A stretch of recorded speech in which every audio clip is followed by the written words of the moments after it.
And Richards? Richards was implicated in some manner, it seems to me. However, there was no proof of his involvement, and no bodies were ever found. What a strange case. If you need more details, you should ask the actors. As you may observe, they are rarely able to hold their tongues. I will see you later, Kirby. Yes, it was good seeing you again.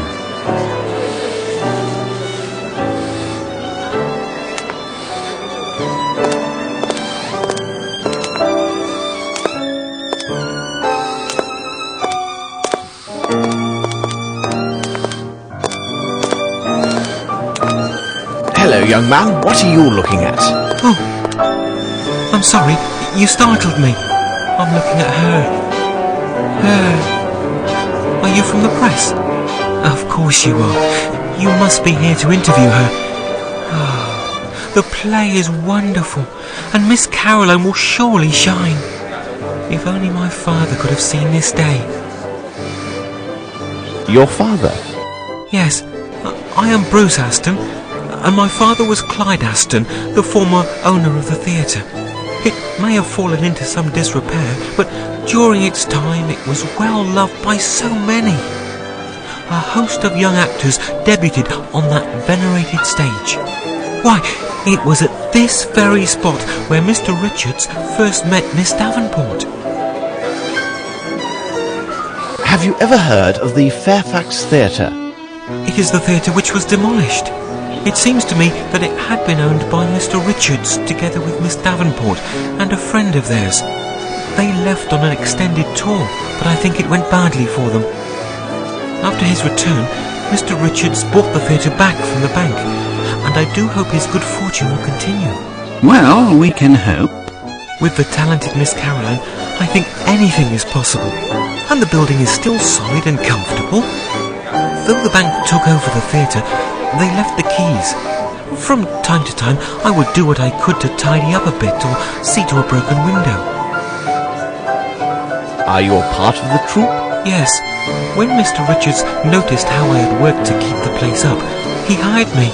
I helped Mr. Kirby a little, and also Mr. Trumpet backstage. Goodbye, young man. Goodbye, sir.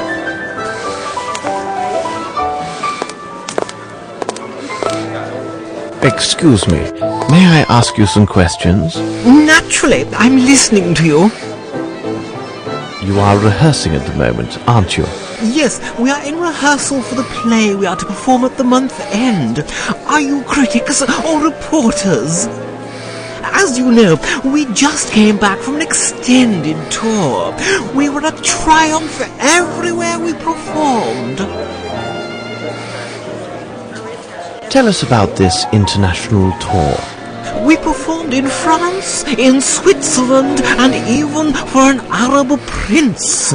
We were met with acclaim at every stop.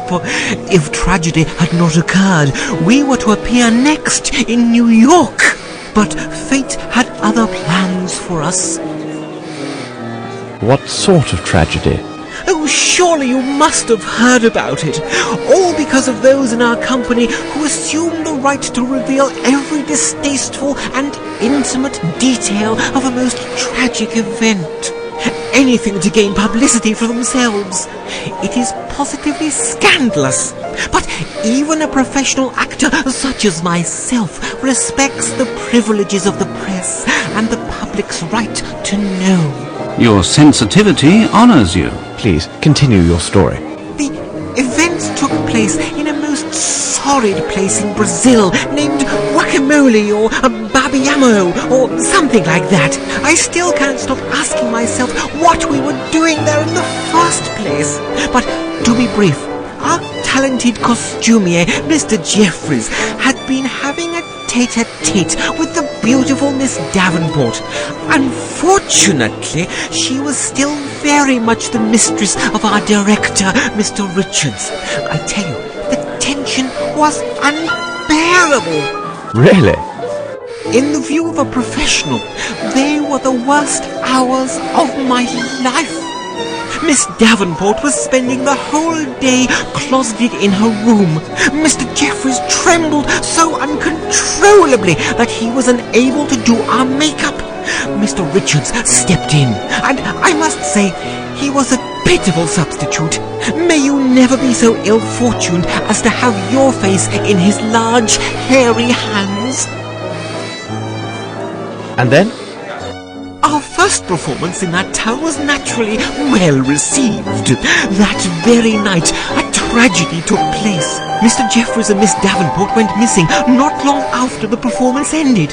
It was impossible to find them. Then we heard that Mr. Richards was arrested on suspicion of murder regarding Miss Davenport and Mr. Jeffreys. We were outraged and most indignant. Some entertained thoughts that we would never leave that godforsaken place. How was the matter resolved? Fortunately for Mr. Richards and all of us, the prison warden and the local chief of police was an Englishman. Lacking direct evidence or even a corpse, the accusations against Mr. Richards could not stand. He was set free on the spot. I think that had it not been for the intervention of that young expatriate, we might have been stranded in that Amazonian swamp for all eternity. Well, thank you for your assistance. That's all right. Don't hesitate to seek my help.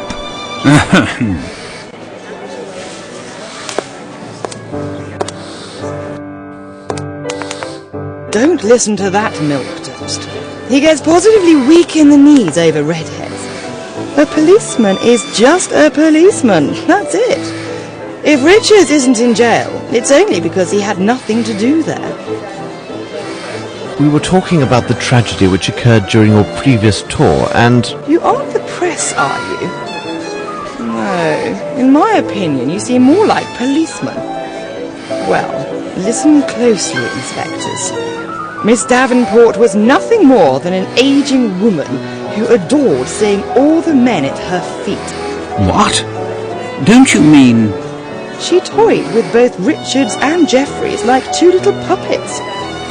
Dwight Richards is quick-tempered, but he wouldn't harm a hair on her head. And if you are eager to be so helpful, please, find my red-haired wig. we must continue our investigation. Of course.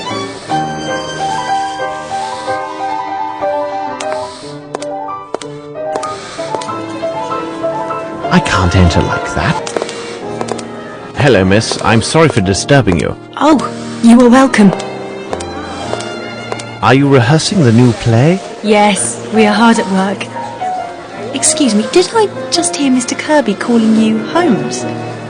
Is it really possible that you were the great detective, Sherlock Holmes, and you were Dr. Watson?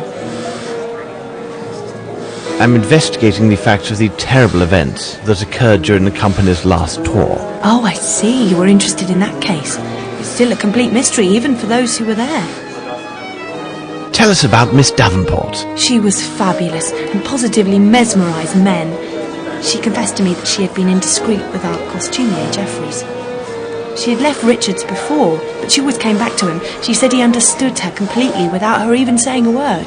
Until that last time.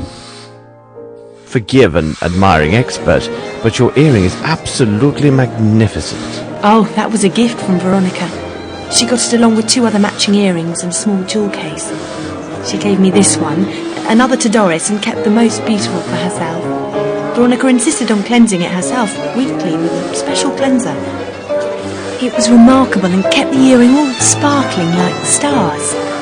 When I saw her last, Veronica was wearing her earring. She never parted with it. Where can we find Doris? She must be in her dressing room. Goodbye, miss, and thanks. You're welcome, Mr. Holmes.